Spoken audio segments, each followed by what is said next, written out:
बहन मायके आई तो भाई की ऐसी हालत देखकर रो पड़ी। मम्मी, भैया से बात कराओ, बहुत दिन हो गए। उन्हें तो जरा भी फुर्सत नहीं मिलती है। आजकल कहाँ व्यस्त रहते हैं। सारिका ने थोड़ा बनावटी गुस्से में कहा। बेटा, वो जरा अपने बिजनेस में लगा हुआ है, थोड़ी ज़्यादा भागा दौड़ी रहती है। सुबह जल्दी आता है और रात को देर से आकर थककर सो जाता है। जब भी वो घर पर होगा मैं तेरी बात करा दूंगी। अभी तू सो जा, रात बहुत हो गई है। नीलम जी ने उसे दिलासा देने के लिए झूठ कहा, क्योंकि संजय अभी तक भी आया नहीं था, और फोन रख दिया। वीणा, अभी तक भी संजय नहीं आया, तुम उससे फ़ोन करके पूछो। मम्मी जी, मैं कब से फ़ोन लगा रही हूँ, पर वो नहीं उठा रहे हैं। लगता है आज भी देर से आएंगे। हाँ बहू, उसका बिजनेस बिल्कुल भी सही नहीं चल रहा है। सिर पर इतना कर्ज हो गया है, अब घर चलाना भी ज़रूरी है। तेरे ससुर जी भी अपने जीवन में कुछ खास नहीं कर पाए थे। उनकी तरफ से भी संजय को कोई सहारा नहीं मिला। बचपन से उसने तंगी देखी है, पर बहुत कम उम्र में वो बिजनेस में लग गया था। उसने हम दोनों को भी संभाल लिया, सारिका को पढ़ाया लिखाया। अब वो अपने पैरों पर खुद खड़ी है। उसकी शादी भी की, पर पिछले 2 सालों से उसका बिजनेस बिल्कुल भी सही नहीं चल रहा है। तभी उन्होंने घड़ी की ओर देखा। रात के 11 बज रहे थे, पर संजय अभी घर नहीं आया था। दरवाजे की खटपट सुनी। उन्होंने दरवाज़ा खोला। हताश निराश सा संजय, दाढ़ी बढ़ी हुई थी और कपड़े अस्त व्यस्त हो रहे थे। बेटे की ऐसी हालत देखकर नीलम जी का मन भर आया। उन्होंने वीणा से उसके लिए खाना लगाने को कहा। बेटा, इतनी रात हो गई है, फैक्ट्री में अकेले क्या कर रहा था? बेकार ही खुद को तकलीफ दे रहा था। घर आ जाता तो हमें भी चिंता नहीं होती। मम्मी, सोचा कुछ जोड़ तोड़ से डूबा हुआ बिजनेस पटरी पर आ जाए। कई लोगों को फ़ोन लगाया, उनसे मिन्नतें की वो मुझे कुछ पैसा उधार दे दें, पर लोग कह रहे हैं जब तुम्हारी कमाई नहीं है तो ब्याज कैसे दोगे? बिना ब्याज के कोई एक पैसा देने को भी तैयार नहीं। दोस्तों ने मना कर दिया। वो दोस्त जो मेरे सुख के दिनों में घंटों मेरे ऑफिस में बैठा करते थे, आज वो ही मुझसे मुंह फेरने लगे हैं। बेटा, ईश्वर सब ठीक करेगा। हमें कहीं ना कहीं से तो मदद मिल जाएगी। और हाँ, तेरी बहन से कल बात कर लेना। कह रही थी भैया बात ही नहीं करते हैं। संजय ने हामी में गर्दन हिला दी। अगली सुबह उसने सारिका को फ़ोन लगाया। अच्छा, तो भैया को मेरी याद आ गई, सारिका चहकते हुए बोली। कितने दिनों से अपनी बात नहीं हुई है। नहीं बहन, याद तो रोज़ आती है, बस अभी समय नहीं निकाल पा रहा हूँ, थोड़ा व्यस्त चल रहा हूँ। अच्छा, ये सब छोड़ो, राखी आ रही है तो इस बार मैं राखी पर घर आ रही हूँ। मेरे स्वागत की तैयारी कर लेना। ये सुनते ही संजय परेशान हो गया। वो अपनी बहन को कुछ बताना नहीं चाहता था, पर सारिका आएगी तो सब जान जाएगी। मम्मी, सारिका राखी पर आने को कह रही है, पर मैं नहीं चाहता कि वो राखी पर आए और घर के हालात के बारे में जाने। आप उससे कहना कि वो राखी कोरियर कर देगी। नीलम जी संकट में पड़ जाती हैं। बेटा मना कर रहा है और बेटी आना चाह रही थी। दरअसल वो भी चाहती थी कि सारिका घर आए और उसके कंधे पर सर रखकर अपना मन हल्का कर ले। नीलम जी बेटी को फ़ोन करती हैं। सारिका, तू राखी भिजवा देना। संजय व्यस्त रहता है तो वो तुझसे राखी नहीं बंधवा पाएगा। सारिका फ़ोन रख देती है, पर कुछ परेशान हो जाती है। आखिर भैया मना क्यों कर रहे हैं? मोहित, मैं राखी पर ज़रूर जाऊंगी। बच्चों की भी छुट्टी है, बाद में मुझे मौका नहीं मिलेगा और मुझे भी ऑफिस से छुट्टी मिल जाएगी। शनिवार रविवार भी है, तो 3-4 दिन रहकर आ जाऊंगी। सारिका ने अपने पति से कहा। अरे, जब मम्मी जी मना कर रही हैं तो तुम कैसे बिना मान सम्मान के चली जाओगी? मायके तो बुलाने पर ही जाते हैं। हाँ, वो बात तो है, पर इस बार मुझे अजीब सा लग रहा है। संजय भैया को मुझसे राखी बंधवाने का भी समय नहीं मिलेगा। ये बात गले नहीं उतर रही है। जरूर कुछ बात है। सभी मिलकर मुझसे छुपा रहे हैं। मोहित, तुम बच्चों का ध्यान रखना।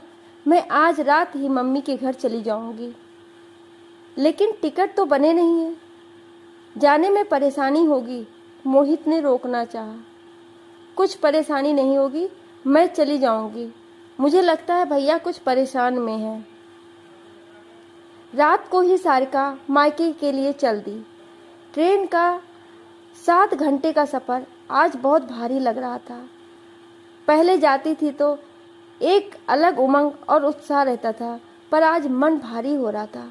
मन में अनगिनत सवाल उठ रहे थे।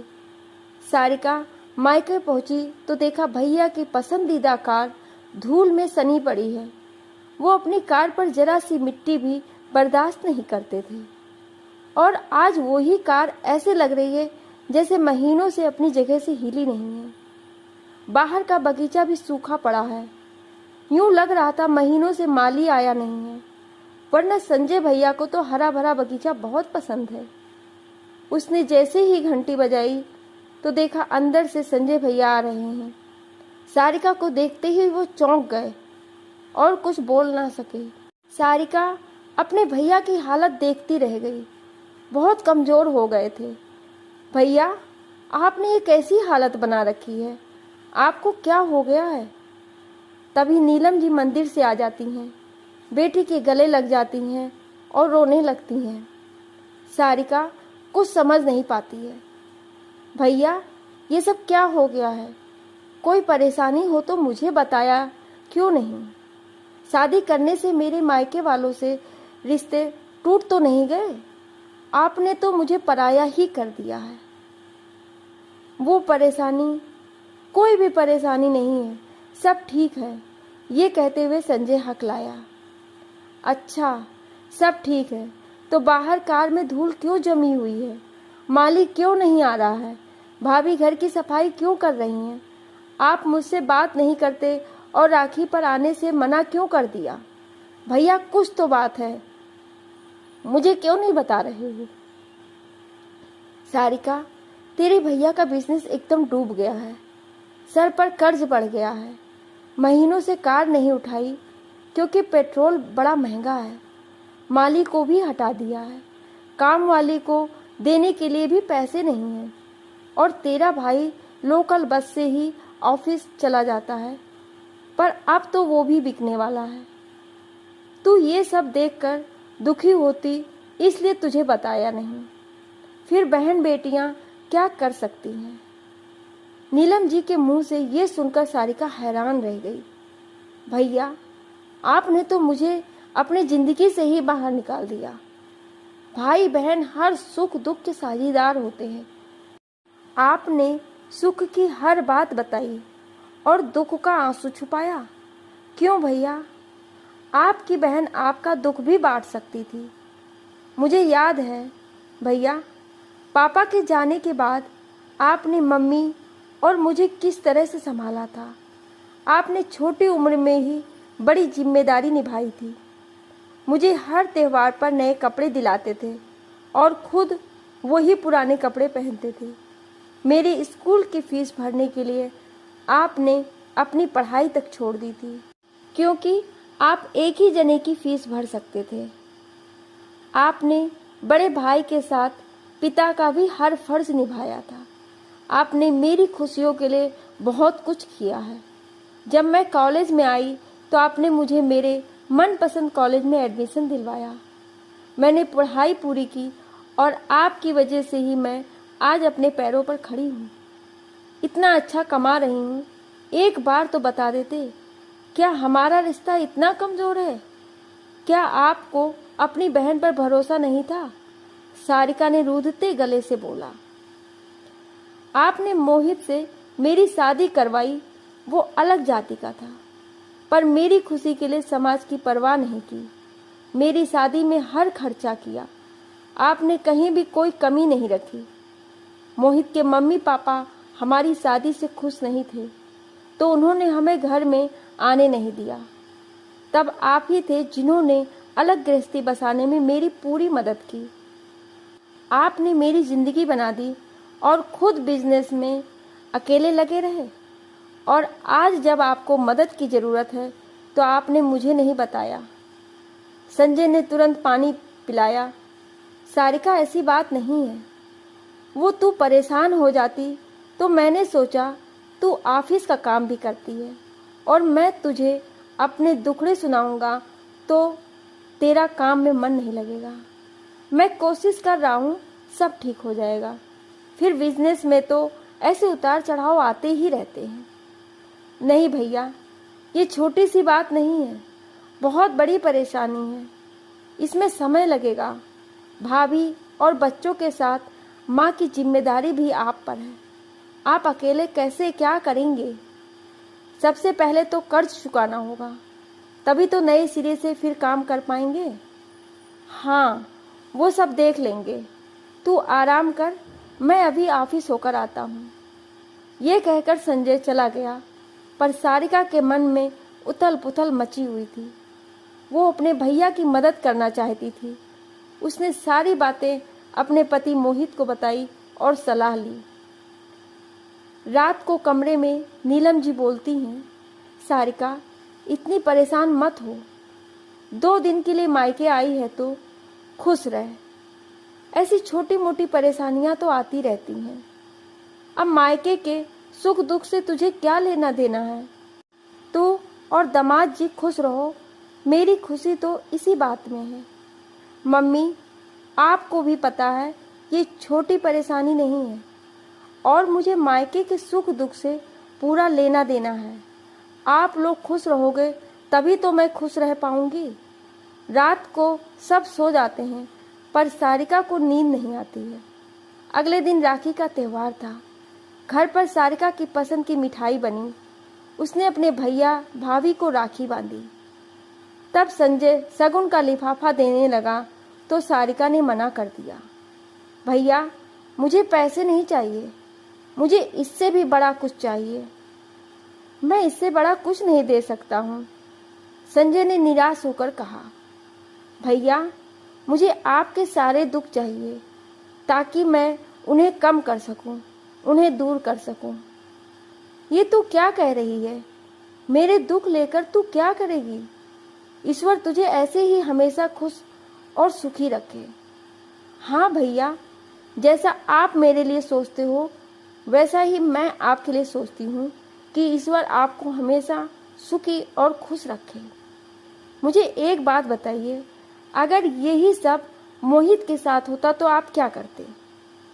आप हमें हमारे हाल पर तो नहीं छोड़ देते, वैसे ही मैं आपको अपने हाल पर नहीं छोड़ सकती हूँ।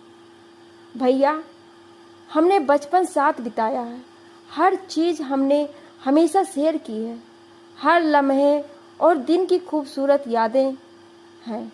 भैया, जब मुझे चोट लगती थी तो आपको भी दर्द होता था, और जब आप बिजनेस के लिए भागते थे, अपनी परवाह नहीं करते थे, तो मुझे आपकी चिंता होती थी।